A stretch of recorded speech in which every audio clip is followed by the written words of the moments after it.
안녕하십니까. 전 두 번째 세션 오늘 말씀드리기로 한 서울 IoT 센터의 김태진이라고 합니다. 반갑습니다.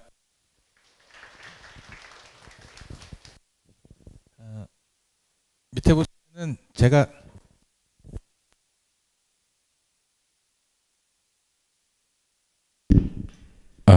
오케이, 얘가 좀 낫네요. 제가 소속이 두 개가 되어 있는데요. 지금 저희가 있는 이 공간이 서울 IoT 센터고요. 서울 IoT 센터는 서울시에서 저희 세금으로 운영을 하시는 거고, 이거를 운영하고 여기 프로그램 하는 거를 저희 산업진흥원에 그러니까 외주를 주셨어요. 그래서 제가 외주 받아서 일을 하고 있는 거고, 그러다 보니까 저희는 소속은 산업진흥원이고 진흥원 내에서 저희 조직 이름은 산업혁신센터로 되어 있습니다. 그래서 소속이 두 개인 거고요. 오늘 말씀드리려고 하는 거는 이제 얼마 전에 끝났던 2017년도 축의 홍콩 전자전에서 본 IoT에 대한 그냥 갖다 보고 온 제 생각이라고 들어주시면 좋을 것 같아요. 뭐 누가 학술 논문 쓴 거 읽은 것도 아니고 그냥 제가 가서 본 거기 때문에 이게 망고의 진리다는 아니지만 잘 봐주셨으면 감사하겠습니다. 내용은 그냥 이렇게 진행하려고 해요. 홍콩 전자전이 뭐니? 거기 갔다 와서 본 게 도대체 왜 의미가 있고 너는 그 앞에서 떠들고 있는데를 말씀을 드려야 그럴 것 같고요. 두 번째는 그래서 본 그 주요 내용들이 어떤 것들인지, 그리고 그게 저희 사물 인터넷 하고 있는 한국에 있는 우리들한테는 어떤 시사점을 주는지 이렇게 말씀을 드리려고 합니다. 그래서 이제 처음에 말씀드렸던 게 도대체 홍콩 전자전이 뭐야라고인데요. 뭐 이 중에는 홍콩 갔다 오셨던 분들도 계실 테고요. 그래서 아시는 내용이라도 그냥 좀 들어주시기 바랍니다. 저희가 보통 전기 꽂아가지고 돌아가는 소위 IT, ICT라고 하는 일에 하는 사람들이 말하는 세계 4대 전자전이 있습니다. 그래서 달력에 표시를 했는데요. 1월 달에 내가 큰형님이야 라고 라스베가스에서 CES를 하죠. 저게 보통 5일에서 9일 그 사이에 열려가지고 한 나흘 정도를 해요. 조금 자세한 내용은 다음에 조금 설명을 드리고요. 그러면 2월에서 3월, 저거는 또 희한하게 2월 말에서 3월 초에 걸쳐서 해요. 그 바르셀로나에서 MWC를 하는데, MWC는 그 모바일 월드 컨그레스라고 하는 그 약자고요. 예전에 3GSM이라고 불렀어요. 그러니까 CES는 원래 풀 명칭이 컨슈머 일렉트로닉 쇼니까 가전제품 전시회거든요. 그러니까 피처폰을 텔레비에서 받고 그런 게 세상에 있다더라가 아니라 실제로 써보신 분들은 기억하시겠지만 그때는요 컴퓨터까지는 가전제품이었고요, 핸드폰 이쪽은 모바일 기기였어요. 그래서 따로 놀았어요. 그리고 그 당시에는 지금 우리가 평창에서 KT에서 5G 하겠다고 말씀을 하시는데 2G라고 막 와 거리고 3G 오면 뭐 엄청 빨라진다 할 때는 우리나라를 위시를 한 이쪽 동네에서는 CDMA를 하고, 유럽 동네에서는 GSM을 하고, 미국은 캐리어들끼리 나눠가지고 반반을 하고, 일본은 TDMA였나요? 뭐 그들만의 뭔가 있었고, 중국은 우리는 워낙 나라가 크니까 셋 다 할 거야 그래가지고 CDMA 하는 통신사, GSM 하는 통신사, 그 다음에 심지어 TDMA 하는 통신사도 조그만 하나 있었어요. 그렇게 막 있을 때는 MWC가 거기 가면은 GSM 분들은 이렇게 움직이고 있구나, 그 다음에 새로운 전화기들, 어머 세상에 풀 컬러가 되는 화면이 심지어 2인치가 되는 전화기가 나왔대, 뭐 요번에 소니에서 나온 전화기는 벨소리가 뭐 64화음이래, 뭐 이런 거 할 때 가서 열심히 보던, 그래서 이제 그 배경으로 나와 있는 전시회고요. 그 다음에 이제 봄 홍콩 전자전인데 그건 조금 건너뛰고 9월 달에 보시면은 이제 베를린에서 하는 IFA가 있습니다. 저거는 독일 말이라서 제가 풀네임 발음을 할 줄을 모르고요. 원래 시작할 때는 독일 라디오 전시회라고 했던데, 저것도 사실 따지고 보시면은 독일 전자제품, 가전제품 박람회예요. 하고, 그 다음에 이제 10월 달에 그 홍콩 전자전, 이렇게 해서 이제 요게 저희가 보통 4대 전자전이라고 하는 것들입니다. 달력을 보여드린 김에 요거 좀 기억하세요. 다음 판에 가서 설명을 드릴게요. 대충 얘들이 그 날짜적으로 어떻게 되어 있었든지. 자, CES는 아까 말씀드렸지만은 라스베가스에서요. 그리고 저거는 그냥 한마디로 설명을 하면은요, 글로벌한 회사들이 다 나와가지고 좋게 말하면은 나는 금년에는 이러한 신기술을 가지고 이러한 신제품들을 주력으로 할 거야라고 하는 거를 어나운스하는 거고요. 조금 나쁘게 하면은 다 자랑하는 데예요. 그러니까 가면은 회사들이 엄청 커요. 제일 큰 데가 삼성이고요. 그 옆에가 LG고요. 가면 좀 뿌듯합니다. 원래는 라스베가스 컨벤션 센터라고 하는 데에서 했었는데 규모가 커지다 보니까 센스 엑스포까지 이렇게 많아져 가지고 펼쳐졌어요. 그래서 그거를 테크 웨스트, 테크 이스트라고 부르는데, 이제 주 전시관이 그 웨스트, 예전에 그 라스베가스 컨벤션 센터거든요. 그럼 거기로 들어가는 큰 문이 그 남쪽 문하고 북쪽 문하고 이렇게 두 개 있는데, 한쪽에 가면은 삼성으로 도배돼 있고요. 저쪽으로 가면 LG로 도배가 돼 있어요. 그래서 제일 큰 전시회는 삼성 전시관이고, 그 다음 전시관은 LG 전시관이고, 그 다음에 우리를 만나는 다른 외국 사람들은 우리가 한국 사람이라는 거 아니까, 우리 듣기 좋게, 거기 가면은 삼성이 있고 LG가 있고, 그 옆에 뭐 기타 등등 뭐 캐논, 소니, 까라 이런 회사들이 몇 개 있지라고 이야기를 하는데, 그러니까 저희가 말을 하면은 다 알 수 있을 정도의 큰 회사들이 저기에 다 나와서 매년 초에 우리가 올해는 이런 거를 합니다라는 거를 어나운스를 합니다.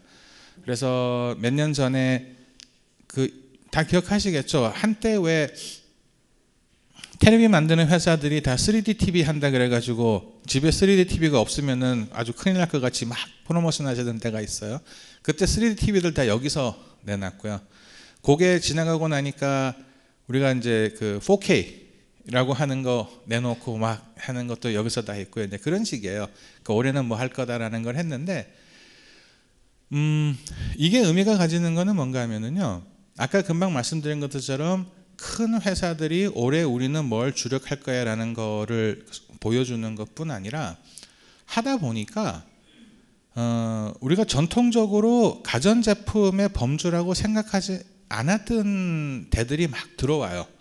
가장 대표적인 게 최근 몇 년간에 나오는 자동차 업체들이에요. 그러니까 원래 CES가 올 초, 그러니까 2017년 CES가 50주년이었거든요. 거기에 항상 자동차 관련이 있었는데요. 그게 다 가전제품 전시회다 보니까 뭐였는가 하면은 차에 들어가는 비싼 스테레오 시스템 있잖아요. 뭐 차값보다 앰프 값이 더 비싸고 뭐 이런 류의 것들 주로 하는 거였는데, 어느 날 갑자기 슬금슬금 저기에 그냥 자동차 회사들이 들어오기 시작해요. BMW, 볼보, 포드 뭐 이런 분들이 들어오기 시작을 하면서 이제 이 개념이 바뀌는 거죠. 그게 실제로 그분들이 이야기를 들어보면은 지금 자동차에 들어가는 부품이나 이런 거를 따지면은 엔진 빼고 제일 비싼 게 그분들 말로 전장품이라 그럽니다. 그리고 이제 그 자율주행을 하려 그러면은 이제 뭐 훨씬 더 많은 게 들어가야 되니까, 그래서 그런 분들이 들어오고요.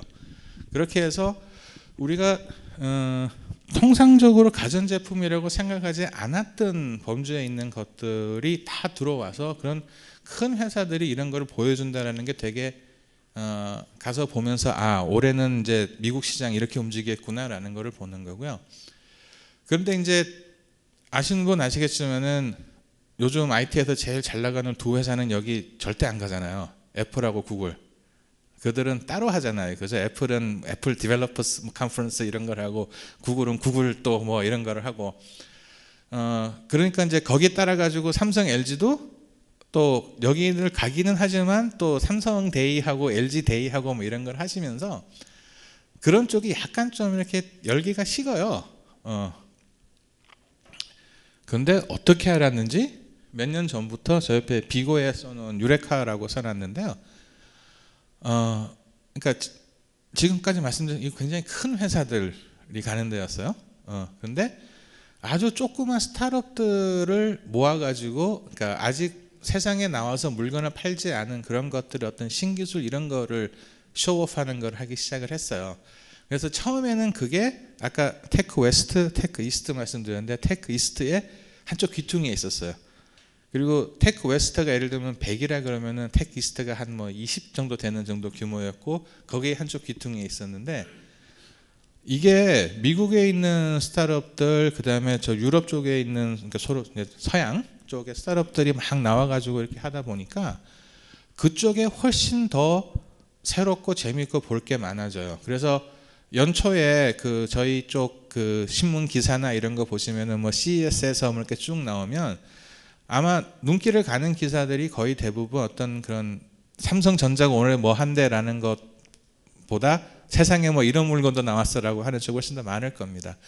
그래서 이거는 참 변신을 잘해가면서 잘 가고 있고요. 그래서 매년 초에 하는데 전시 회사가 이게 그 각 사이트에 올해 거 데이터를 딴 거거든요. 4,000개 플러스 얼마가 왔다라고 하고 참가자가 한 18만 명 그리고 전시 면적이 7만 3천 평인데 7만 3천 평 그러면은 감이 잡히세요? 저는 아파트 단위를 넘어가면 안 잡히고 그것도 30평 넘어가면 잘 안 잡히는데 그래서 저 밑에 저기 8.6이라고 써놓은 게 뭔가 하면은요 저희 코엑스가 전시관이 A, B, C가 있잖아요. 그거 다 합치면 5,600평이랍니다. 그러니까 저 전시관이 코엑스 3개 다 합친 거에 한 8.6배쯤 된다고 보시면 돼요. 그러니까 대충 머릿속에 어느 정도 규모인지 A하고 C가 크기가 크고 B가 작기 때문에 그 한 관 정도로 생각하시면은 저게 곱하기 한 대충 2 정도 하시면은 머리에 잡히실 거예요. 그 다음에 이제 아까 말씀드렸던 바르셀로나에서 하는 MWC가 있고요. 얘들은 이제 바로 붙여서 하고 아까 설명드렸지만 이거는 통신사들 위주로 하는 거였는데 이제 아이폰 만드는 애플하고 안드로이드 하는 구글이 저런 전시회는 안 나가다 보니까 저희 같은 이렇게 가서 컨슈머 쪽에서 뭐가 새로운 게 있는지를 보려고 하는 사람들한테는 점점점 좀 재미가 없어져요. 그리고 대부분 저기는 어떤 분들이 나오시는가 하면은 통신사가 가고요. 그러니까 우리로 치면은 SKT, KT, LG, U+ 같은 분들이 가시고 거기에다가 장비를 납품하시는 삼성전자, 뭐 중국의 화웨이 뭐 이런 분들이 주로 가셔서 막 5G 장비 막 이런 거 있어요. 뭐 NB-IoT 그러면 막 NB-IoT 새로운 장비 막 이런 걸 하는데 그런 분들이 보실 때는 저희 같은 사람들은 와서 봐도 인생에 아무 도움이 안 되는 그 찌기다시잖아요. 그래서 갈수록 못 들어오게 해요. 초대장 없는 사람 들어오지만 우리 부스 다 막아놓고. 그래서 조금 재미가 없어진 게 이제 MWC고요. 이제 그다음에 그 아까 달력 기억하시면 쭉 뛰어가지고 이제 9월달에 베를린에서 IFA를 하는데요. 요거는 유럽 중동 시장을 겨냥을 한 진짜 물건 파는 전시회예요. 앞에 2개는 이렇게 뭔가 새로운 거를 보이고 우리 회사 이런 훌륭한 기술이 있어 뭐 이런 거가 주 포커스라고 하면 IFA는 진짜 가서 물건을 보고 이거 얼마예요? 주문하려면 어떻게 해야 돼요? 뭐 최소한 2,000개는 주문하셔야 됩니다. 그럼 뭐 몇 불입니다. 지금 주문 넣으면 언제 받을 수 있어요? 뭐 이런 정말 구체적인 상담이 이루어지는 전시회고요. 그래서 올해는 전시회사가 한 1,800개에 25만 명이 왔다라고 하고 4만 8천 평 정도가 되는데 보시면 느끼시겠지만 전시회사 수는 작은데 오는 사람은 더 많아요. 그게 뭔가 하면은 저거는 진짜 그 물건 사가지고 파시는 분들이 그냥 그 돈거리를 찾아서 막 가시는 이제 그런 데고요. 이게 이제 게다가 저게 독일이라고 하지만은 이제 EU가 된 이후로 다 유럽은 한 시장이니까 유럽에 있는 모든 바이어분들 오시고 그다음에 중동이 점점 이렇게 불안해져서 사실은 물건 파는 사람들도 중동 전시회 가기 좀 불안하잖아요. 그러니까 이제 중동 바이어들도 다 이쪽으로 와서 하고 해서 그렇게 많고요. 그다음에 이제 홍콩 전자전인데 이거는 봄 가을로 아까 보셨지만 연 2회를 합니다. 그러니까 원래는 가을에 했었는데요. 이게 인기가 좋아가지고 사람들이 많이 하니까 봄을 만들었어요. 그러니까 춘계, 추계로 이렇게 나눠져서 이제 가을이 메인이고요. 올해 가을에 한 2,900개 전시회에서 한 6만 명 전도가 왔다고 하는데 그게 이제 곱하기 2 정도 해가지고 이루어진다고 보시면 되고요. 홍콩 전자전의 특징은 뭔가 하면은 그 중국에서 물건을 만드시는 제조사들이 물건을 가지고 대거 전시를 합니다. 이분들을 점잖게 말할 때는 제조사라고 말하고 나쁘게 말할 때는 옛날에는 산자이라 그랬죠. 한문으로 읽으면 산채, 산저. 그러니까 베껴가지고 잔뜩 찍었다가 왕창 팔고 잡으러 갈 때는 공장 문 닫고 도망가서 없는 뭐 이런. 그러니까 이제 좀 옛날 이야기긴 하지만 그런 분들이 그러니까 중국에서 나오는 그런 상상하지 못하던 가격에 막 나오는 이런 새로운 물건들이 쭉 나와서 그걸 보러 가는 거고요. 그렇기 때문에 거의 세계에서 그 바이어들이 온다고 보시면 돼요. 마찬가지로 이것도 구체적으로 상담이 이루어지고 거의 대부분 내가 지금 주문하면은 생산해 가지고 줄 수 있는 단계에 와 있는 물건들을 전시를 합니다. 그러니까 저희 쪽 입장에 생각하면 이제 금형 파놓은, 그래서 내가 찍으면 되는 이런 것들을 주로 전시를 하고요. 그래서 저기를 가는 이유가 뭔가 하면은요. 중국 분들이 이거를 만드시기 시작했네라고 하는 거를 보러 가요. 물론 거의 모든 가전제품 관련 전시회가 그렇듯이 한 3분의 1 정도는 부동의 다 음향기기들이고요. 스피커, 이어폰, 뭐 이런 뭐 턴테이블 이런 그 시장은 안 죽는 모양이더라고요. 계속 하고 있긴 하지만 뭔가 새로운 거를 이거를 만들기 시작해?라고 하는 것들을 보러 가는 겁니다. 그 예를 들자면요. 옛날에는 DVD 플레이어라는 게 있었어요, 그죠? 지금은 어디로 갔는지. 그래서 우리나라도 그 열심히 만들었어요. 삼성, LG, 뭐 아남 이런 데서 만들었었는데 제 기억에 그게 대충 하나에 한 30만 원, 좀 좋은 거는 40만 원 뭐 이렇게 해서 팔렸죠, 그죠? 그러다가 어느 날 중국 분들이 9만 원짜리를 시장에 내놓기 시작했어요. 싸그리 망했죠. DVD 플레이어의 품질은 오히려 중국게 더 좋았던 거로 저는 기억을 해요. 말도 안 되는 소리인데 중국에 워낙 짝퉁 DVD가 많아가지고 그런 이렇게 품질이 떨어지는 DVD도 잘 읽어서 플레이를 해주는 플레이어를 만들어야 했기 때문에 오히려 더 잘 플레이를 하고 했던 게 기억나는데 그러니까 그런 식으로 이분들이 자기네들의 어떤 대량 단가로 물건을 만들어 세상에 내보내기 시작을 하면 그게 그냥 거기서 끝나는 게 아니라 저희한테 영향을 미쳐요. 한 1, 2년 사이에 그냥 딱 하고 옵니다. 또 하나의 얘가 그 태블릿 PC죠. 처음에 아이패드 나와가지고 막 와 뭐 이렇게 할 때 얼기설기한 태블릿들을 중국 업체들이 막 만들기 시작을 하더라고요. 처음에는 솔직히 좀 볼 게 못 됐어요. 한 2년 3년쯤 지나고 나니까 나름 괜찮아요. 근데 가격이 말이 안 되는 거죠. 지금도 그렇죠. 저기 아이패드 새로 나오면은 대충 돈 100만 원은 각오를 하고 가야 되잖아요. 근데 그때 가격이 대충 어떻게 정해졌는가 하면은 화면이 7인치면은 70불, 화면이 9인치면은 90불, 그러니까 인치당 10불 정도 하는 가격으로 막 이 집 저 집 다 있는 거예요. 그러다가 어느 날 그 10불이 깨졌어요. 7인치짜리인데 뭐 2,000개 사면 55불에 준대. 그러니까 세상이 어떻게 됐습니까? 인터넷에서 인강 신청하면은 그거 보라고 태블릿 하나 주잖아요. 그러니까 이런 이 사람들이 뭐를 만들기 시작한다라고 하는 게 그냥 에이 뭐 중국 분들이 하시는 일 이게 아니라 그게 저희한테 영향을 끼쳐요. 그래서 이제 그런 거를 보러 가는 거고요. 이번에 봤던 거를 좀 말씀드리려고 하는 겁니다. 그냥 얘는 사진이 이뻐서 올린 거는 아니고요. 이게 그 홍콩 전시회를 하는 데인데 5층짜리라고 보시면 되고요. 이쪽은 옛날에 그 영국 식민지 이런 쪽이었기 때문에 우리랑 달리 이 땅층은 따로 있고 우리가 2층이라고 부르는 데서부터 1층이라고 불러서 가잖아요. 그래서 1층, 3층, 5층에 전시장이 있고요.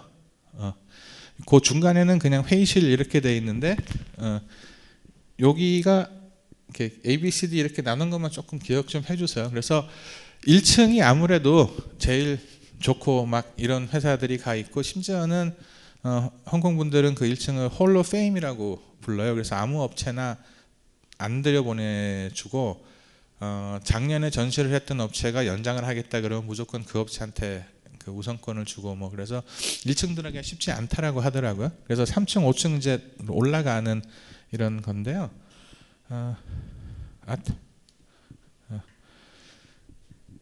그래서 이제 가서 본 것들을 약 정리를 하자면은요, 한국 분들 되게 많이 왔습니다. 역대 최고라고 하더라고요. 아까 토탈 몇 개 업체 있는지 혹시 기억하세요? 2천 몇백 개였잖아요. 올해 한국 업체가 100개 넘게 갔었다고 합니다. 그러니까 대충 한 5% 정도가 한국 업체라고 보시면 되고요. 그다음에 이제 PMB, 그 Personal Mobility Vehicle이라고 하면 아무도 모르고 그냥 요새 뭔가 희한빠꾸한데 애들이 타고 다니는 거, 이거는 자동차도 아닌 것이 자전거도 아닌 것이 있잖아요. 바퀴가 하나도 있고 뭐 두 개도 있고 옆으로 하여튼 그런 류의 물건들이 굉장히 많이 보이기 시작을 했고, 또 하나 놀란 거는 무선 충전기가 갑자기 왕창 나와서 이건 또 뭐야, 조금 이따가 말씀드리겠고요. 그 다음에 저희한테 관심 있는 거는 홈 IoT 쪽에서 굉장히 많은 물건들이 나오고 있습니다. 하나씩 조금 보시죠. 사진 보이시는지 모르겠는데 이게 그 한국관이었어요. 그래서 안 보이시군요. 이게 여기가 부스 번호가 OC라고 써져 있거든요. 그럼 아까 그 5층에 저쪽에 C에 있다라는 소리고요. 하나 더 있는데 요거는 부산에서 또 따로 오셨더라고요. 이렇게 해가지고 다 합쳐서 100개 이상의 업체들, 여기뿐 아니라 그 또 각각의 또 자기 분야에 맞는 데 가서 또 따로 부스를 내신 분들도 있고, 그래서 한 100개 업체가 왔다고 하시는데요. 여기도 보시면은 부스 번호가 OB라고 되어 있죠. 그러면 저게 제가 이제껏 본 한국관 중에서는 자리 제일 잘 받은 겁니다. 항상 좀 이렇게 약간 저쪽 귀퉁이 쪽에 이렇게 있어가지고 가서 아는 분 나오셨다 그래서 인사는 드려야 되는데 찾아가기도 힘들고 가면은 좀 손님 많이 왔고 헐빈하고 그랬는데, 올해는 장소 잘 잡으셨더라고요. 그리고 한국 업체들이 이렇게 많이 나왔다는 것은 사실 보는 제 입장에서는 기분이 좋았던 게 뭔가 하면은 이제 이 중국, 그러니까 홍콩이지만은 사실은 심천 광동에 있는 업체들이 제일 많고 이러니까 그쪽을 중심으로 돌아가는 어떤 그 시장이라든가 이런 거에 우리가 적극적으로 들어가려고 노력을 하는구나. 그리고 또 사실 가서 보면요, 아무래도 한국 물건들이 좀 좋아요. 똑같아도 피니쉬도 약간 낮고 아직까지는 그런 게 있어요. 그래서 한국 업체들이 굉장히 많이 왔었다라는 것 하나. 그다음에 이제 이렇게 다양하게 생겨먹은 PMB들이 무지 많이 나와가지고 온데 다 있었어요. 굳이 이거를 말씀을 드리는 이유는 뭔가 하면은요, 얼마 전에 뉴스에 한번 나왔던 거로 기억을 하는데, 사실 저거 지금 우리나라에서 타고 다니면 불법이라면서요. 규제 뭐 이런 게 없어가지고. 그런데 저 개인적으로는 아침에 지하철 타고 와서 내려서 여기까지 걸어오고 하면은 출근 시간에 못 봐도 한 5분 정도는 저거 타고 가시는 분 보는 것 같아요. 퇴근 시간도 마찬가지고요. 여러분들도 아마 주변에 저게 굉장히 많이 부쩍 늘었다라고 생각을 하실 거예요. 원래 이런 류의 물건의 그 시조세가 세그웨이라고 하는 거잖아요. 그래서 이렇게 서가지고 이렇게 하던 거. 그 세그웨이는 어떻게 되는지 아시죠? 세그웨이를 짝퉁을 만들던 중국 회사가 본사를 샀어요. 그래서 걔들이 그 원래 IPR을 다 가지고 있는 회사를 샀기 때문에 이제는 더 이상 불법이 아니에요. 그러니까 중국에서 워낙 싼 가격에 짝퉁이 제대로 막 나오기 시작하니까 세그웨이가 어려워지니까 그 세그웨이의 파운더는 이거를 발명하신 발명가예요. 그래서 그 사장님이 자기는 기술을 발전시켜서 살아남을 거라 그래가지고 그 다음 단계로 뭘 하려고 하셨는가 하면은 산악용 세그웨이를 만드시겠다라고 하시다가 그거 실험하다가 산에서 사고 당해서 돌아가셨어요. 그러면서 회사 갑자기 어려워지니까 그 중국에서 짝퉁 만드는 회사 가서 그 회사를 샀어요. 그러니까 저런 것들이 대충 가격을 물어보면은요, 뭐 300불, 400불, 이렇게 좀 간단한 거 있잖아요. 후보보드라 그래가지고 뭐 이렇게 된 거, 스케이트보드 엔진 달린 거, 얘들은 뭐 150불, 대충 이 정도 가격이에요. 그러면 그렇게 싸면 주변에서 그거를 쉽게 해볼 수 있거든요. 그리고 그렇게 해서 많이 하게 되면 불법이다 어쩌다 이런 문제가 해결이 돼요. 지금 사실은 그게 불법인 게 무슨 뭐 이거를 타면은 천하의 나쁜 놈 이런 게 아니라 관련 법규가 정비가 안 돼서 그런 거잖아요. 근데 아무도 안 탈 때는 관련 법규를 정비를 안 한다고요. 근데 이게 이렇게 풀려가지고 제 눈에도 하루에 10명씩 보이기 시작하면 저 국회에 계신 분들 눈에도 보이겠죠. 말도 나오고. 그러니까 뭔가 할 거거든요. 그러면 어느 순간 저게 들어와요. 요거는 뭐 조금 더 다른 류의 건데 뭐 그렇고요. 요거는 나중에 한번 말씀드리려고. 이 사진 또 넣을 거예요. 기억 좀 해주세요. 예쁘게 생긴 오토바이인데요. 얘가 얼마인지 아세요? 물어봤더니 400불이라 그러더라고요.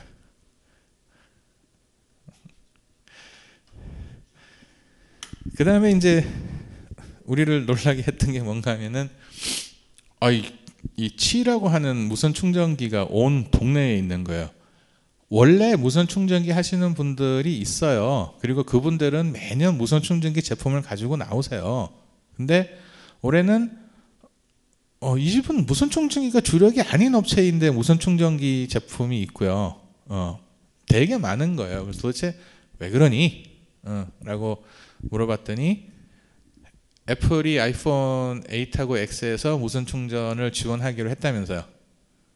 그것도 그 무선 충전 그 표준을 중국 쪽에서 주장을 한 저 치를 채택하기로 했다면서요. 저 치라고 하는 게 제가 듣기로는 저희가 기온기자라고 하는 거 있잖아요. 그걸 중국 분들 발음으로 읽으면은 치래요. 그래서 자기네들이 한 건데 이게 이제 애플에 채택돼 가지고 나온다라고 하니까 이제 너도 나도 하는 거고요.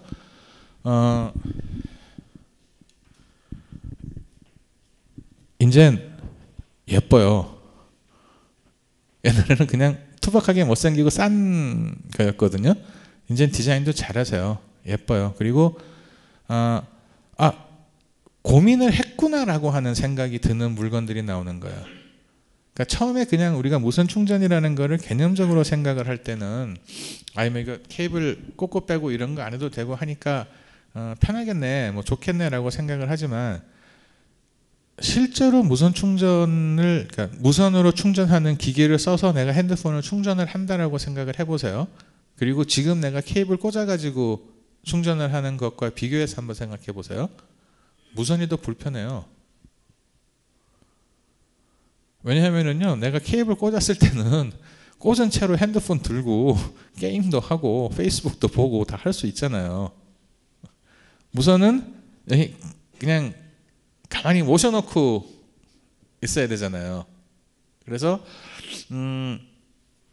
뭐 특정 개인을 거론 안 하겠습니다만은 저랑 같은 집에 사는 누구처럼 뭐 핸드폰 워낙 많이 안 써서 아침에 들고 나가서 다 하고 난 다음에 저녁에 집에 와서 이렇게 올려놓고 자고 할 수 있는 패턴인 사람들은 괜찮은데 저처럼 이렇게 핸드폰 화면이 꺼지거나 배터리가 30% 밑으로 내려가면은 막 가슴이 불안해지고 하는 이런 사람들은 거기 이렇게 올려놓고 있을 수가 없잖아요.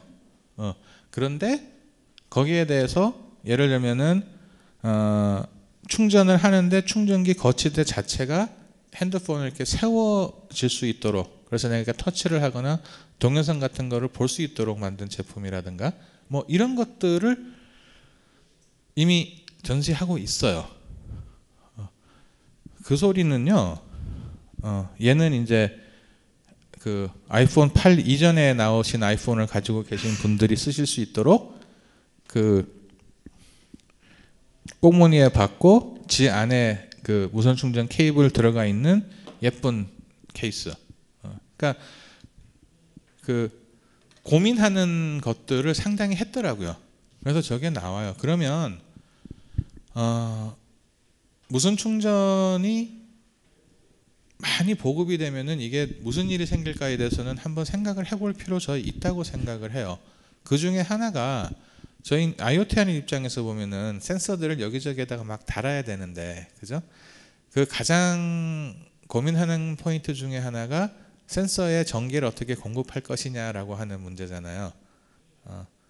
아주 운 좋게 나는 그 한전의 스마트 계측기 이런 거를 해, 그러면은 전기 물고 있는 게 기본이니까 그 걱정 안 해도 되는데, 그게 아니라 그냥 여기저기에 달아야 되는 센서나 이런 생각하시면은 어떻게 하면은 내가 하드웨어를 잘 만들고 소프트웨어를 잘 투닝을 해서 똑같은 용량의 배터리를 넣더라도 난 오래 갈 수 있도록 할 것인가, 아니면 우리 손님들 입장에서 보면은 갖다 설치하면 6개월은 가야 되는데 그러려면 내가 이만큼 크게 만들어야 돼, 이런 고민들이 저거 가지고 해결이 가능한 방법이 나오지 않을까라는 생각을 해봅니다. 그러니까 그냥 달아놓고 예를 들면은 내가 그냥 옆에다가 충전기를 갖다 댐으로써 충전을 해줄 수 있다라고 하면 쟤를 지금 그 뭐 일일이 꼽는 것보다는 훨씬 더 편하게 좀 할 수 있지 않을까라는 고민들. 그리고 뒤에 가면서 조금 더 말씀을 드리겠지만은요, 아까 그 예를 들어 드렸던 DVD나 태블릿 PC, 세그웨이 이런 거에서 벌어졌던 일들이 똑같이 일어날 거예요. 가격이 무지막지하게 싸질 거예요. 그러면 지금은 단가나 이런 면에서 안 맞아가지고 내가 못하고 있는 일들에 대해서 가능성이 생길 거라고 하니까 그래서 말씀을 드렸습니다. 그 다음에 이제 우리가 관심 있는 거에 홈 IoT의 약진이라고 말씀을 드렸어요. 뭐 글씨까지는 뭐 다 안 읽으시더라도 얘가 너무 작구나. 그냥 한 집에 이렇게 있길래 찍은 겁니다. 이게요,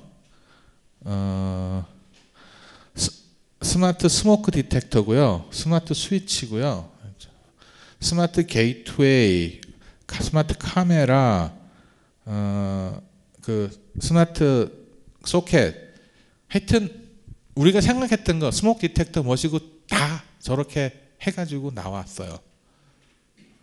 자, 하나 생각해 보실 게 뭔가 하면은요, 저거를 만드는 회사가 예를 들면은 내가 스마트 홈을 위한 스마트 화재 감시기를 만드는 회사가 그거를 난생 처음 만드는 회사가 아니에요. 원래 이 회사 화재 감지기 만들던 회사예요. 거기에다가 인터넷, 거의 대부분은 와이파이를 붙여서 스마트 할 수 있도록 만든 거예요. 이게 무슨 말인가 하면은요, 이 화재 감지기, 그 연기 감지하는 녀석이요, 연기 감지기로서의 성능은 어디다 내놔도 딸리지 않을 만큼 성능을 합니다. 원래 그거 만들던 회사에서 만든 거예요. 게다가 얘가 이제 스마트하다 그래가지고 인터넷도 돼요. 그런데 그것만 있는 게 아니라 스마트 전구, 뭐 스마트 플러그, 하여튼 오만 것들, 스마트 초인종, 스마트 보안 카메라, 뭐 하여튼 우리 생각하는 거 다 있어요. 우리가 어디 가가지고 뭐 홈 IoT, 스마트 홈 뭐 이런 류로 말을 해가지고 이렇게 집 그려놓고 막 이렇게 붙이는 거 하잖아요. 저희도 저기 하나 설치해야 되는데 그거 다 있어요. 근데 이 사람들이 원래 그거를 만들던 사람들이잖아요. 품질 괜찮고요, 단가 싸고요. 더한 거는 뭔가 하면은 이미 그 물건에 글로벌 유통 체인 안에 들어가 있는 업체들이에요. 그러니까 나 이미 미국 뭐 홈디포 이런 데다가 그 화재 감시기 납품하던 회사예요. 근데 거기다가 와이파이 붙여가지고 나 이제 스마트 화재 감지기라고 지금 나서고 있는 거예요.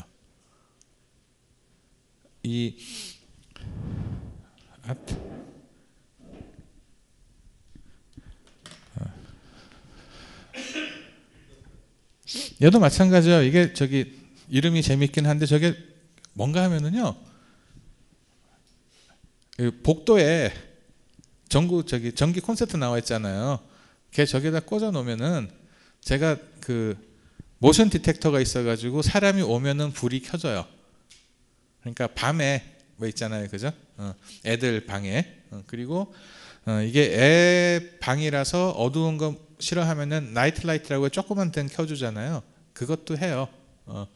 그 안에 2차 전지가 들어가 있어가지고 정전이나 이런 상황에서는 젤을 뽑아가지고 프라시로 쓸 수 있고요. 급하면은 거기다 USB로 핸드폰 모두 충전할 수 있고 뭐 이렇게 해서 나오는 물건인데 요거랑 비슷한 물건 제 기억에 한 두세 개 더 본 것 같아요. 그러니까 이런 홈 IoT 쪽 물건들이 엄청나게 나오고 있고 더 우리를 고민하게 만드는 거는 뭔가 하면은 이 사람들이 원래 이런 거 만들던 사람인 거예요. 그러니까 IT하고 OT를 다 가지고 있다고 생각해도 되고 이분들이 이미 그런 물건을 시장에다가 내다 팔고 있는 업을 하고 계셨던 회사들이기 때문에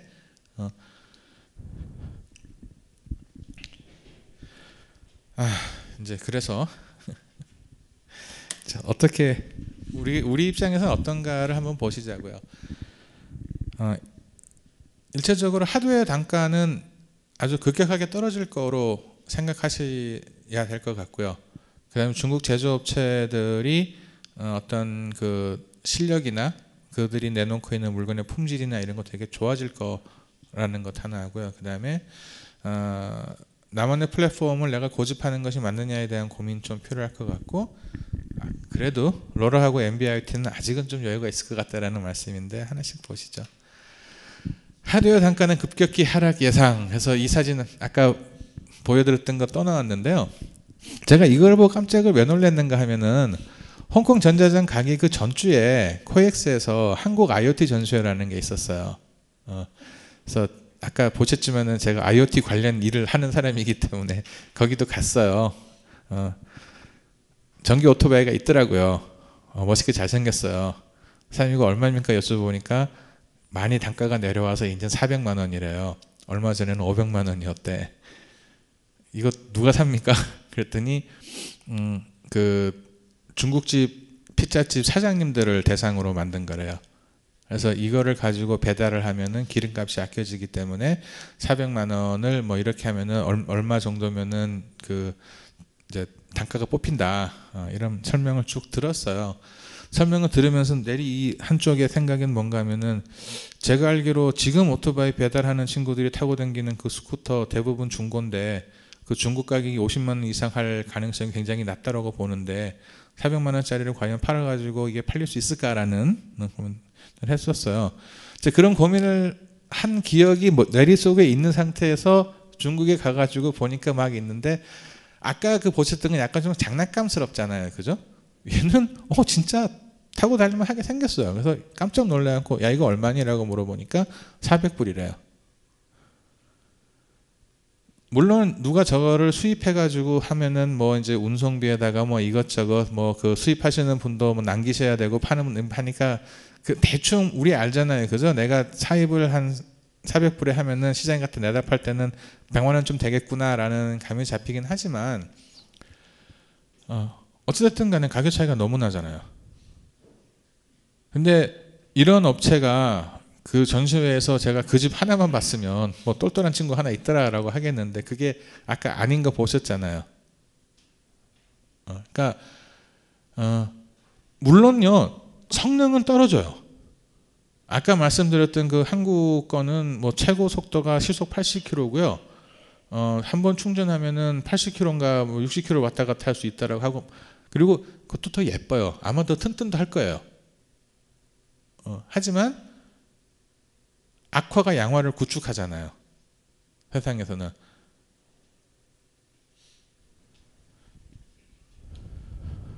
이거를 보여드리는 거는 자세히 보시면 저게 다 블루투스 모듈들이에요. 색깔 비교하려고 저기 100원짜리 동전 비슷한 크기의 하나 놓고 이거 찍었는데 이게 뭐 그 모듈에 대해서 말씀을 드리려고 하는 게 아니고요. 왜 하드웨어 단가가 아주 많이 떨어질 거라고 생각을 하냐고 하면은 아까 말씀드렸던 그 중국의 수많은 제조업체들이 처음서부터 끝까지 자기네가 뭘 다 만들지 않잖아요. 그러니까 내가 블루투스를 쓴다고 해서 블루투스 모듈을 설계하시는 집 없어요. 그냥 있는 것 같아 사 쓰고 하는 거를 하고 꼭 블루투스뿐 아니라 다른 모든 것들도 아까 말씀드렸던 그 태블릿 PC 같은 게 이제 뭐 7인치짜리 55불이야 그러면은 야 걔 와이파이 되니? 그러면은 와이파이는 기본으로 돼. 나 한국인데 CDMA CDMA 모듈 넣으면은 15% 올라가. 뭐 이런 식이었거든요. GSM인데 GSM은 조금 8불 뭐 이런. 그러니까 다 모듈 갖다 집어넣어 가지고 하는 건데 뭔가가 막 저렇게 대량으로 생산을 해가지고 대량으로 많이 쓰이고 세상에 막 이렇게 풀리기 시작하면은 부품 가격도 당연히 따라서 떨어집니다. 그러면 저 모듈 가격도 따라서 떨어질 거예요. 그러면 지금 드리고 있는 말씀 하드웨어 단가는 당연히 더 내려옵니다. 그게 저희한테 주는 시사점은 저는 뭐라고 생각을 하는가 하면은요. 지금 IoT를 함에 있어서 내 비즈니스 모델의 아주 중요한 부분이, 그러니까 내가 수익을 어떻게 낼 것이냐에 대한 아주 중요한 부분이 내가 하드웨어를 얼마에 만들어 가지고 얼마에 팔아서 그 사이에 차익이 얼마가 나니까 그게 나의 메인 비즈니스 모델이다라고 생각을 하고 계시면은 조금은 다시 한번 길게는 생각을 다시 좀 해보실 게 필요하다라는 말씀입니다. 지금은 할 수 있어요. 2년, 3년. 근데 3년 후에 어떻게 될지는 사실은 모른다고 생각을 해요. 그러니까 지금 우리가 아직까지는 룸이 있을 때 그냥 하드웨어를 싸게 만들어서 비싸게 팔아서 그 사이에서 차익으로 수익을 보는 모델에서 한 단계 더 발전을 해서 센서는 누구 걸 써도 좋아. 뭐 중국 게 싸면 중국 거 쓰자. 그런데 그 센서에서 받아들인 데이터를 어떻게 인포메이션으로 바꾸고 그 인포메이션을 바탕으로 내가 어떻게 해야 되겠다라는 디시전을 내리고 그거를 실제로 실행에 옮기는 그 뒷단에 붙어있는 로직들이 있지 않습니까? 그거는 나만이 할 수 있는 일이거든요. 거기에서 우리는 돈을 버는 모델로 가급적 빨리 옮겨가야 된다고 생각을 해요. 센서는 그냥 전기 신호에 의해서 무슨 수치 값을 나한테 알려주는 것 이상이 아니잖아요. 내가 온도 센서를 달아놨는데 걔가 24도래요. 그러면 그냥 24도인 거잖아요. 그죠? 24도라서 더운 건지 24도라서 추운 건지 전혀 가치 판단이 안 돼 있는 숫자잖아요. 내가 지금 이 센서를 가지고 어떤 서비스를 뭐에 쓰고 있다는 것에 따라서 내가 그 24라고 하는 숫자를 해석하는 바가 달라지지 않습니까? 예를 들어서 내가 지금 사우나의 온도를 재고 있다 그러면 24라 그러면 낮으니까 올리는 뭔가 액션을 취해야 될 거고요. 내가 거꾸로 냉장고에 대해서 뭘 하고 있다면은 24는 높으니까 낮추는 액션을 취해야 될 거고요. 그리고 그게 예를 들면은 집안에 있는 온도를 하고 있다라면은 24 딱 좋아 일 수도 있고요. 그러면 내가 가지고 있는 노하우로 24가 딱 좋아하면 어떻게 24를 계속 이렇게 편차 없이 유지시켜 줄 것인가에 대한 게 내 기술이 들어가는 거고, 내가 어떻게 빨리 차게 할 것이냐, 빨리 뜨겁게 할 것이냐라는 게 들어가는 거고요. 사진 안 넣은 것 같은데 이번에 봤던 것 중에 또 놀라웠던 게 하나가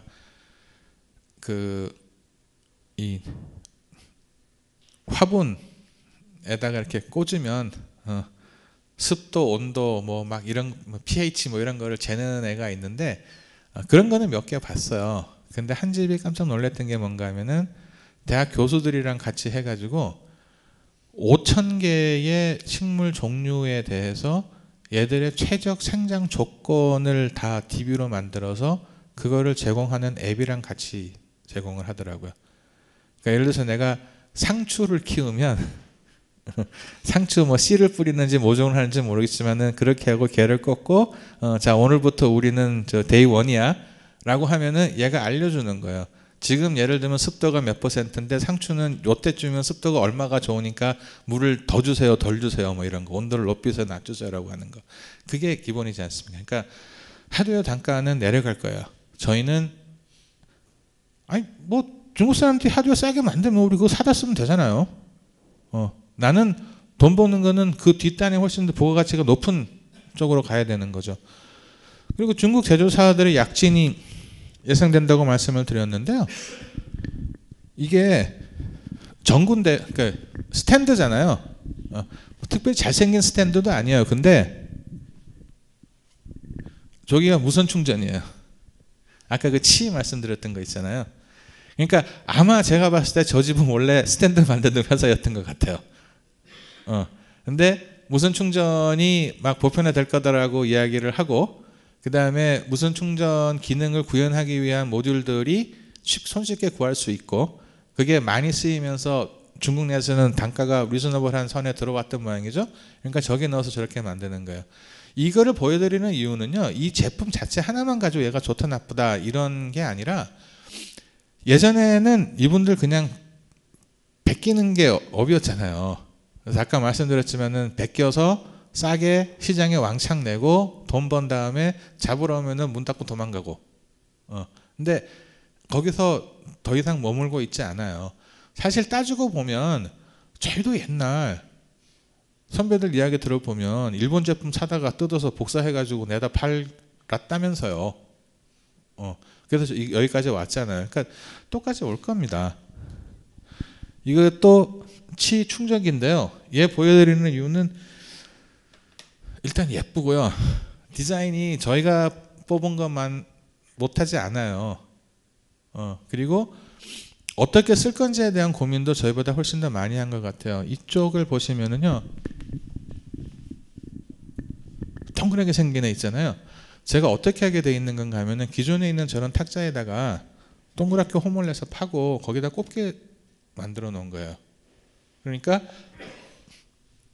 그 고민을 했겠죠. 내가 무슨 충전 패드를 만드는데 이거를 내가 어느 시장에다 어떻게 갖다 팔아야 될까라고 한 다음에, 야, 이거 식당 카페에 갖다 놓으면 딱이겠다. 커피 마시면서 뭐 밥 먹으면서 술 한잔 하면서 핸드폰 그냥 올려놓으세요라고 하면 충전이 되니까, 그러려면 어떻게 해야 되지? 이미 테이블 있잖아. 거기에 그냥 빵꾸 들어가지고 그냥 넣을 수 있으면 표도 안 나고 뭐 이렇게 해서. 이것도 아까 보여드리는 이유는 뭔가 하면은요, 이 물건을 그냥 만들어 가지고요 맨땅에 헤딩하고 세상에 시장에 들어가려고 하는 게 아니라, 원래 업을 오래 했던 회사들이 만드니까, 미국에 있는 홈디포인가 어디에 이런, 여기 보면은 루미즈라고 하는 그 상품명이 있잖아요. 저런 시리즈를 가지고 이렇게 한 세트를 만들어서 납품하는 회사가 있답니다. 그러면 이제 얘 후라시 뭐 이런 비상용 후라시 얘 말고 아까 보여드렸던 스모크 디텍터 뭐 이런 거 몇 가지를 해서 한 세트를 하는데, 거기에 납품을 하기로 하고 지금 물건을 만들고 있는 거라고 해요. 그러면 저거는 물건이 어느 정도 퀄리티에 올라오고 양산 단가만 맞추면 이미 시장 확보하고 들어가는 거거든요. 그러면 제조해 보셔서 다 잘 아시잖아요. 세상에 만들어 본 사람 이기는 사람 없습니다.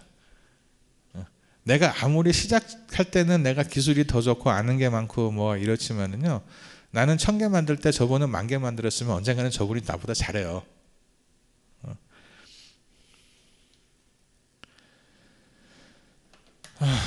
그리고 플랫폼 합류 고민인데요, 지금까지 보여드렸던 이 모든 것들이요 다 어떻게 보면은 단품이에요. 그리고 어떤 서비스라기보다는 그냥 하드웨어고 그냥 이렇게 한 기능을 하는 것들이라고 할까요? 그래서 그 문제를 어떻게 해결했느냐고 봤더니, 저기 보시면은 애플 홈키트랑 연동 가능하다라고 붙어 있고요. 여기 보면은 아마존 알렉사랑 같이 컴패터블 하다고 되어 있고요. 여기 보면은 구글 어시스턴트랑 같이 된다라고 이야기를 하고 있죠. 얘도 보시면은 애플 홈키트, 아마존 알렉사 이렇게 붙어 있죠. 저 아마존 알렉사 컴패터블 하다는 소리를 도대체 몇 번 듣고 봤는지 기억이 안 납니다. 그러니까 야, 이걸 어떻게 동작을 시키는데 너 앱은 어떻게 되어 있어, 뭐 이런 수많은 그 문제들을, 이분들은 대부분 다 하드웨어 하시는 분들이잖아요. 아까 말씀드렸지만은 예를 들면 연기 감지기를 옛날부터 만드시던 회사인 거예요. 그런 분들이 우리는 알렉사 컴패터블 해 라고 함으로써 그 문제를 그냥 한 방에 비켜간 것 같은 느낌이에요.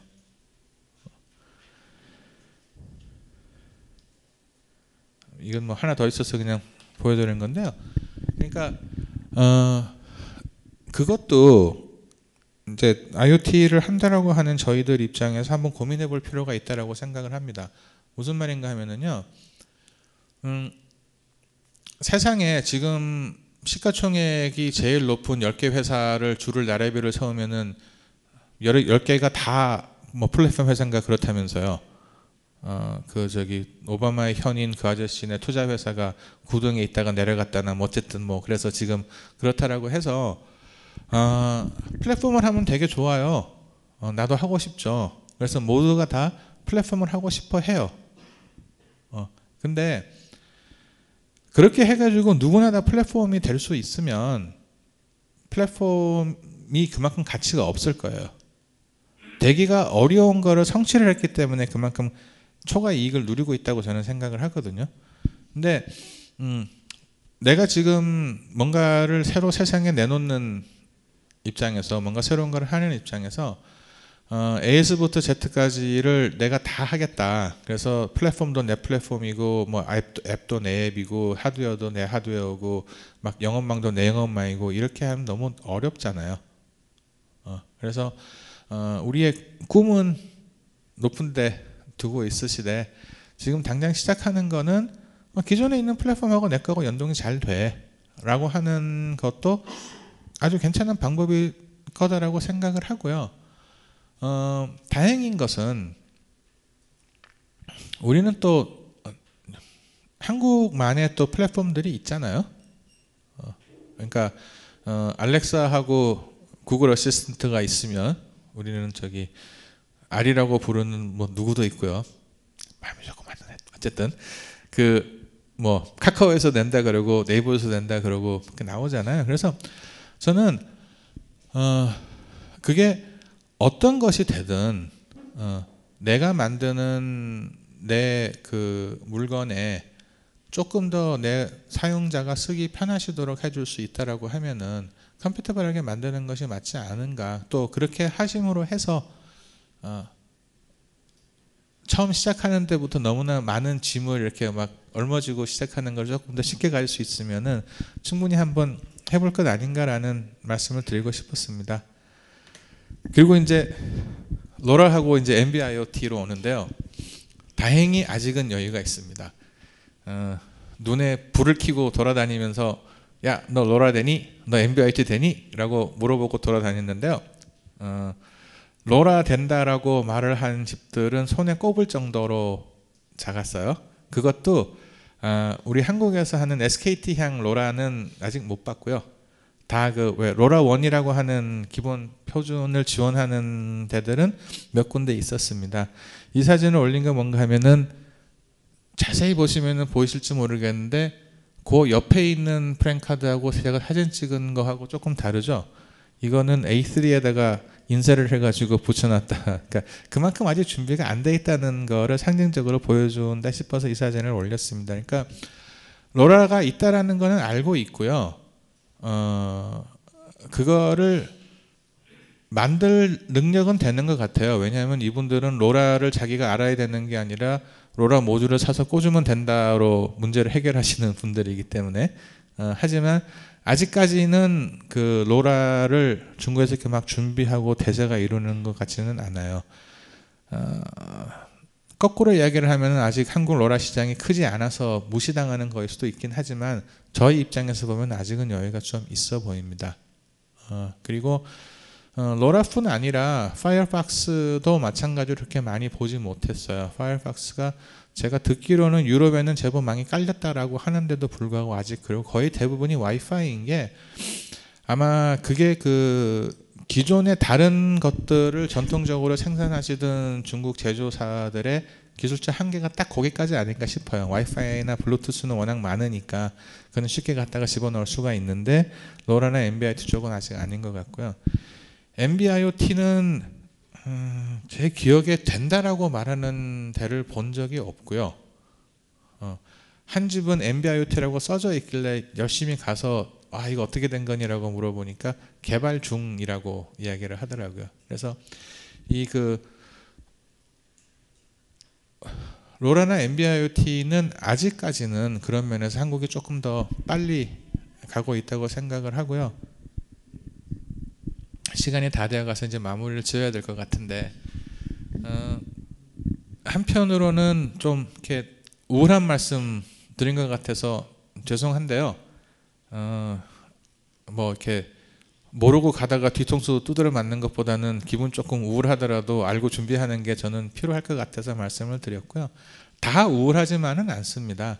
이 사람들이 많이 만들어 가지고 하드웨어 단가가 내려가고 모듈값이 내려가면 저희가 쓰는 모듈값도 내려갈 거거든요.